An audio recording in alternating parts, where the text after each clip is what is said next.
Welcome to our deep dive today. Oh, it's going to be a good one. It is, I think so. Yeah. We're going to be unpacking this article by Marynês Pereira, and she is fascinating. I was reading her bio, and she's a specialist in neuroscience.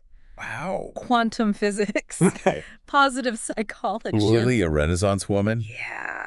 Sounds like it. This is going to be good. Yeah. But she's tackling this hot topic of AI and the future of work. Of course. And how we can kind of come out on top in this new world. It's definitely on everyone's mind. Right. AI is evolving so rapidly. It is. And it's natural to wonder how it will impact our careers. Yeah. And she uses this framework by AI expert Kai-Fu Lee to help us understand what jobs are most likely to be impacted and which ones are going to, stay pretty stable. Okay. And it's called the 4 zones of risk. Okay. Let's start with the safe zone. Right. So the safe zone, these are the jobs that require a high level of human interaction, creativity, and empathy. Okay. So things like doctors, teachers, social workers, Right. The jobs that really require that human touch. Yeah. Lee argues that AI can assist in these fields, but it's unlikely to fully replace them. So if you're a teacher, AI might help you personalize lesson plans for each student. Right.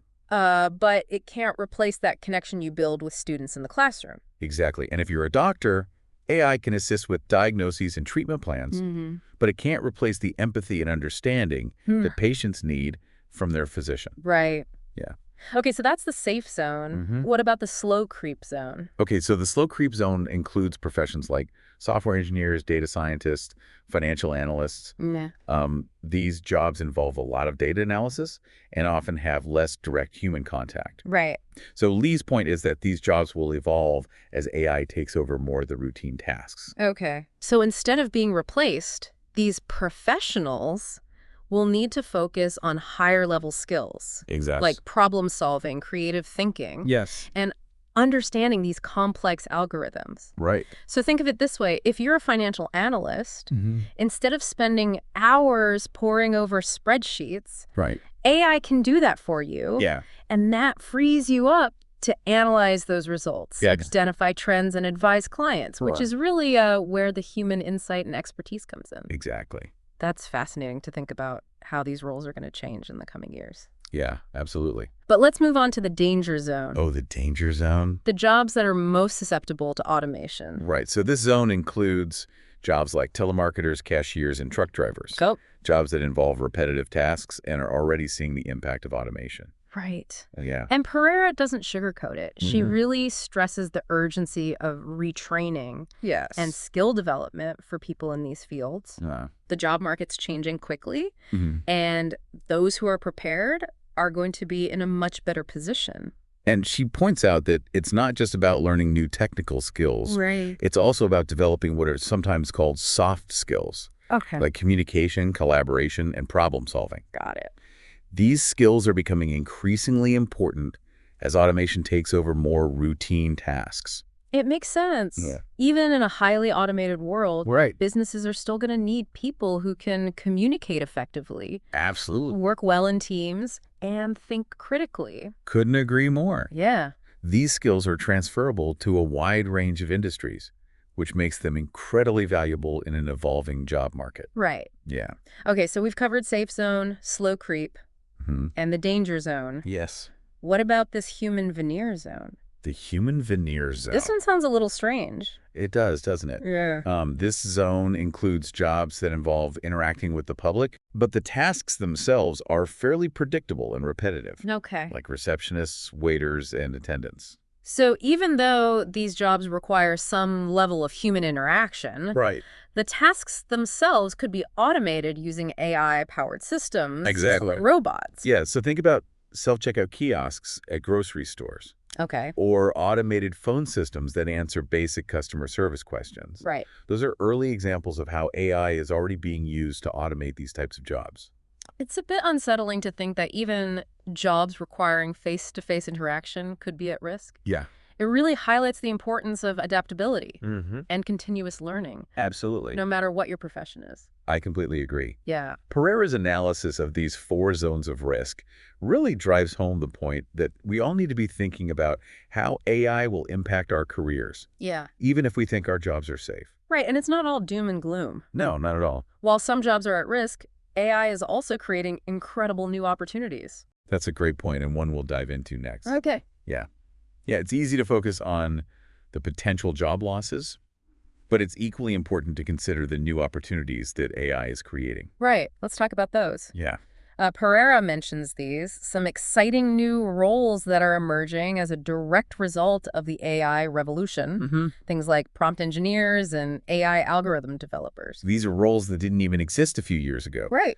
And now companies are scrambling to find people with the skills to fill them. Wow. It really highlights the importance of being adaptable and open to learning new things. Yeah, I'm curious about these prompt engineers. Yeah.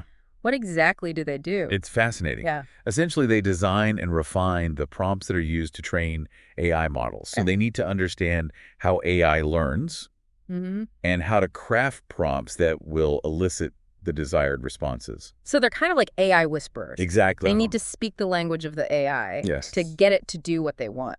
It's a highly specialized skill set that requires a deep understanding of both AI and the specific domain that the AI is being applied to. Wow. Pereira also talks about this explosion of startups and innovation happening across all sectors because of AI. It is incredible to witness. Yeah. We're seeing AI being used in everything from healthcare and finance to agriculture and transportation. It's changing the way businesses operate. Absolutely. And creating these opportunities for entrepreneurs to develop entirely new products and services. It really is. And Pereira highlights these companies like Google, Amazon, and Microsoft, who are really leading the charge in AI adoption. Yeah. They're using it for things like automating routine tasks, personalizing user experiences, and making data-driven decisions. Right. But it's not just the tech giants. No, it's not. Right. We're seeing smaller companies and even traditional industries starting to incorporate AI into their operations. So, like, for example? Well, for example, some manufacturing companies are using AI-powered robots to improve efficiency and reduce costs, while retail companies are using AI to personalize marketing campaigns and provide better customer service.